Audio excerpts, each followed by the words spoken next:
171তম দিবস বীরভূম জেলার প্রত্যেকটি ব্লকে আমাদের মাননীয় মুখ্যমন্ত্রী মাননীয় মমতা বন্দ্যোপাধ্যায়ের নির্দেশে পালিত হচ্ছে।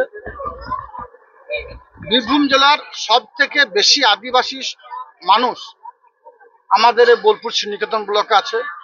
তাই আমাদের বিধায়ক সাহেব সহ পঞ্চায়েত সমিতির সভাপতি সহ ত্রিস্তর গ্রাম পঞ্চায়েতে উত্তীর্ণ সমস্ত জনপ্রতিনিধিরা আদিবাসী ভাই বোনদের পাশে আজ এখানে এসেছি আমরা ওদের এই হুল দিবসে ওদের পাশে থাকার জন্য। সঙ্গে সঙ্গে আজকে এখানে উপস্থিত হয়েছেন কবি ঘোষ মহাশয়, যিনি রাজ্য থেকে এসেছেন।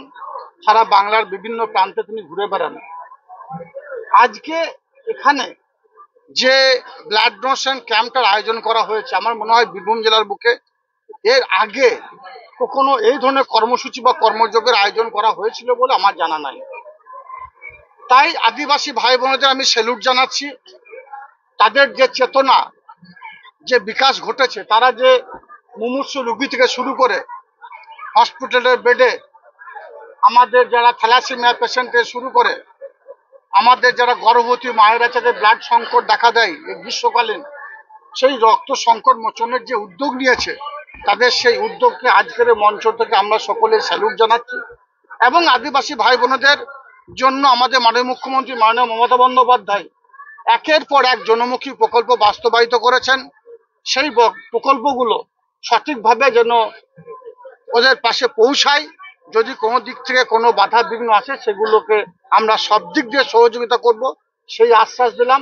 এবং এই উৎসবটা চালানোর জন্য, এই দিবসটাকে পালন করার জন্য ওদের চলার পথে কোনো দিক দিয়ে কোনো সহায়তার প্রয়োজন বোধ করলে ওদের পাশে থাকবো, এই অঙ্গীকারবদ্ধ আমরা সকলেই হয়েছি। কতজন রক্তদাতা রক্ত দিলেন? এখনো পর্যন্ত 50 জন রক্তদাতা। 50 জনই কিন্তু আদিবাসী সম্প্রদায়ের মানুষ, ভাই বোনেরা।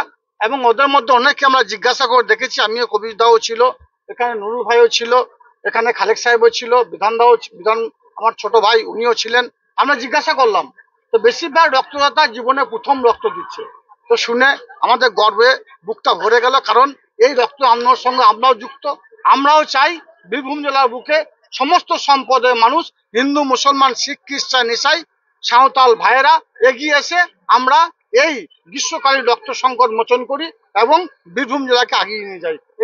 এটাই আমাদের লক্ষ্য, সেই লক্ষ্যেই আমরা এগিয়ে চলেছি।